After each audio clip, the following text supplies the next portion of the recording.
But to Australia, China, Jenna, is now punishing Australia again for standing up to it, now threatening our wine exports. It's already banned beef and barley, just like its ambassador here warned that it would if we didn't stop asking for an inquiry into how this virus started. Here he is back in April. So it's up to the people to decide. Maybe the ordinary people will see, why should we drink Australian wine, eat Australian beef?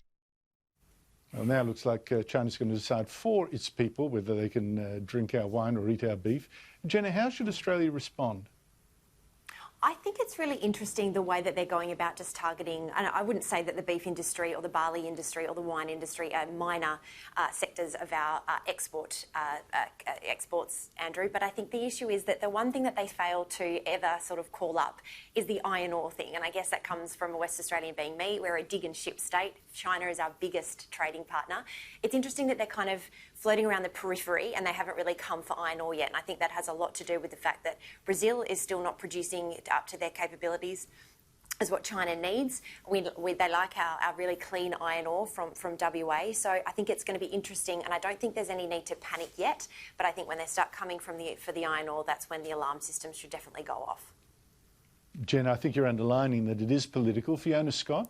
Oh, I think it's absolutely political. But, I mean, let's look at the behaviour of China, and they're probably just scared of the fact that we're a free and democratic country. But, look, I will answer the questions to that Chinese ambassador. And why do they eat Australian beef and drink Australian wine? It's because it's bloody good, Andrew. That's why they eat it. And I tell you what, you know, we will dump more Grange for them. They can buy a 1951 Grange for $30,000 rather than the $80,000 it's possibly worth.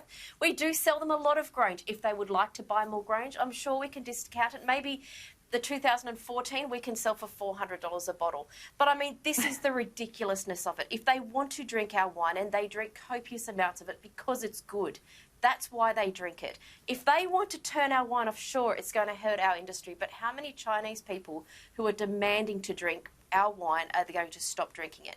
Last time they put this threat out there, what happened? Australian wine came in by weird little fishing boats because there was still a demand for it. These sort of idle threats are the behaviour of China because they think they can scare us back. They think they can lull us into submission over their behaviours right through the Pacific. Like that horrific photo. You're so right, Fiona. You are so right. I tell you what, I noticed they don't ban our exports of baby formula. No. You know, they don't. They're not going to ban our wine either. There are a lot of mothers who think, oh my God, I'm going to poison my children with the local product.